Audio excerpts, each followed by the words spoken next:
Hello dear all, welcome to our channel Smart Indian Model School. Smart Indian Model School present Smart Indian EduFun classes.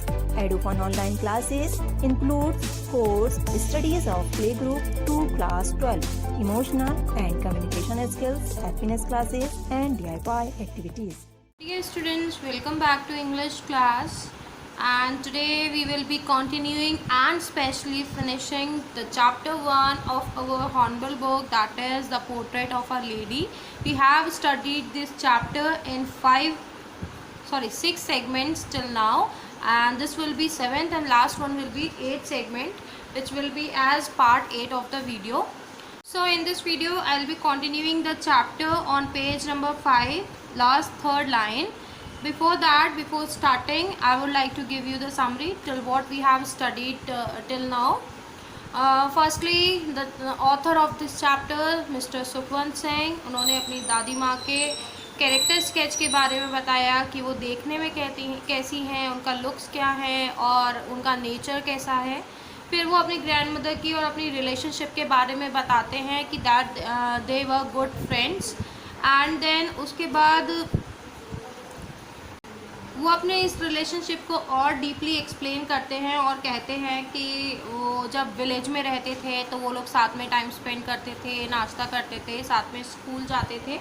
और उसके बाद कुछ time बाद वो लोग अपने सिटी में शिफ्ट हो गए जहाँ पे उनके मम्मी पापा, राइटर के मम्मी पापा रहते थे. और वहाँ से उनकी जो ये रिलेशनशिप थी ग्रैंड माँ के साथ, वो एक टर्निंग पॉइंट ले लेती है, वो एक मतलब बदलने लगती है. अब राइटर जो थे वो अच्छे इंग्लिश मीडियम स्कूल में जाने लगे थे जहाँ पे वो इंग्लिश वर्ड्स पढ़ते थे. अपनी दादी माँ के साथ उनका रिलेशन, उनका जो कांटेक्ट था वो थोड़ा कम हो गया.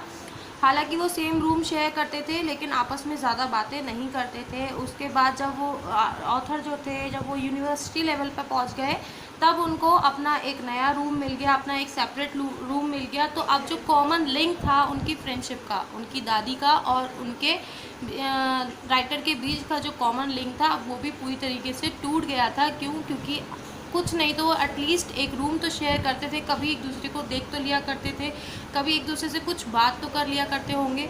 बट अब नाउ उनका वो जो लिंक था वो भी पूरी तरीके से टूट चुका था. अब दादी माँ क्या करती थी, अब वो पूरे दिन भर अपना टाइम सिर्फ और सिर्फ व्हील स्पिन करके या फिर अपनी प्रेयर्स करके, प्रेयर्स को पढ़ करके, गा करके या प्रेयर्स पढ़ते हुए भी अपना टाइम स्पेंड करती थी. और पूरे दिन भर व्हील ही स्पिन करती थी. वो किसी से कोई बात नहीं करती थी. सिर्फ और सिर्फ आधा घंटा दोपहर में वो वेरांडा में चिड़ियों को खाना डालती थी और वही उनके पूरे दिन भर का happiest half hour, happiest moment होता था.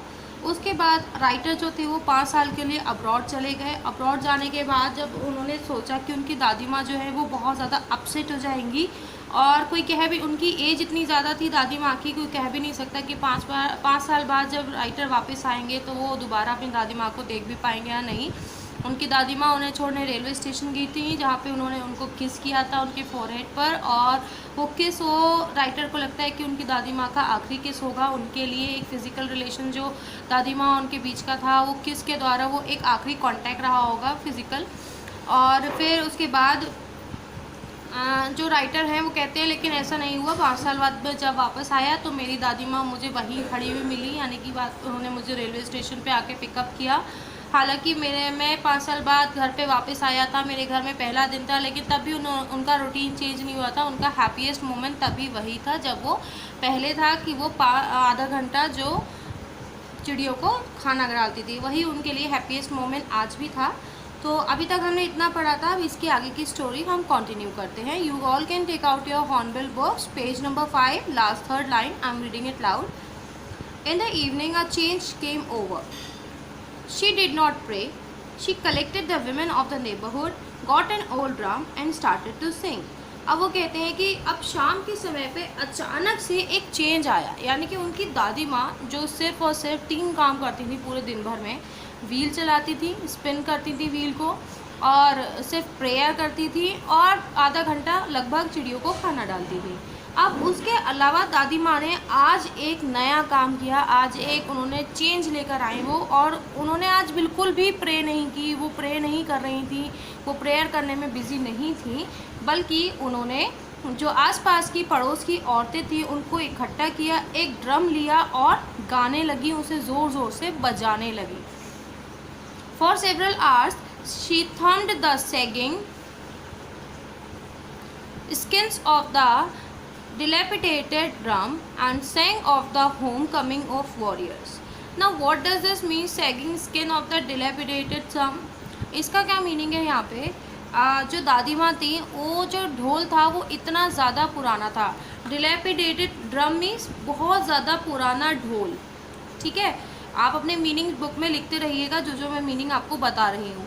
डिलेपिडेटेड ड्रम मीन्स पुराना सा ढोल, और sagging the skins of dilapidated drum means कि जो दादी माँ थी वो बहुत ज़ोर ज़ोर से ड्रम को पीट रही थी। ऐसा लग रहा था जैसे कि उसकी जो ड्रम यानी कि ढोल देखते हैं आप, दोनों साइड से उसके ऊपर एक स्किन चढ़ी होती है, एक खाल होती है, और जब उसको मारते हैं, उसको ड्रम पे जब हम मारते हैं किसी भी चीज़ से, तो वो खाल थोड़ी अंदर दब जाती है, फिर ऊपर आ जाती है।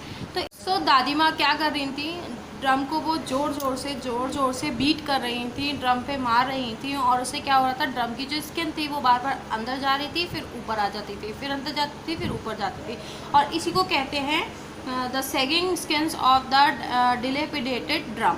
इसी को कहते हैं जो बार बार खाल का अंदर जाना बाहर आना, जब भी हम ड्रम को बीट करते हैं तब उसको ये कहते हैं sagging skins of the dilapidated drum and saying of the home coming of warriors. और उसके बाद वो क्या करती थी, ढोल क्यों पीट रही थी, वो जो योद्धा होते हैं जब वो जीत करके घर आते हैं तो उनकी खुशी मनाई जाती है, और मतलब कि बहुत ज़्यादा लोग इस चीज़ को एज अ फेस्टिवल भी मनाते हैं। तो दादी माँ क्या कर रही थी, दादी माँ में सडन चेंज आ गया था, और वो आज उन लोगों के गाने गा रही थी, उन स्वतंत्रता सेनानियों के, उन वॉरियर्स के, योद्धाओं के गाने गा रही थी जो कि अपने घर वापस आए थे कभी युद्ध करके। We had to persuade her to stop to avoid overstraining. अच्छा बच्चों, एक चीज़ और, इसमें क्या हुआ, जो दादी माँ थी वो इसलिए नहीं गा रही थी क्योंकि वहाँ पे एग्जैक्टली कोई आया था, बल्कि हम देखते हैं जो एजेड लोग होते हैं, जब उनकी उम्र होने लगती है तो वो अचानक से कुछ नया काम करने लगते हैं, और ऐसा काम जिसकी मतलब किसी को आशा भी नहीं होती, कोई एक्सपेक्टेशन भी नहीं होती कि ऐसा वो अचानक से करने लगते हैं। तो वो अपनी एज की वजह से ऐसा अचानक से उनके साथ हुआ कि वो ड्रम पीटने लगी और अचानक से गाने गाने लगी। We had to persuade her to stop to avoid overstraining. That was the first time since I had known her that she did not pray. अब persuade means request। तो ऑथर कहते हैं कि वी मतलब मैं और मेरी फैमिली, हम सबको उनको रिक्वेस्ट करना पड़ा कि वो ये सब छोड़ दें, इसको रोक दें, जो ड्रम पीट रही हैं, वो गाने गा रही हैं, इतना ज़्यादा शोर मचा रही हैं, तो वो ये सारा चीज़ें स्टॉप कर दें, रोक दें, हम उनको रिक्वेस्ट करते हैं।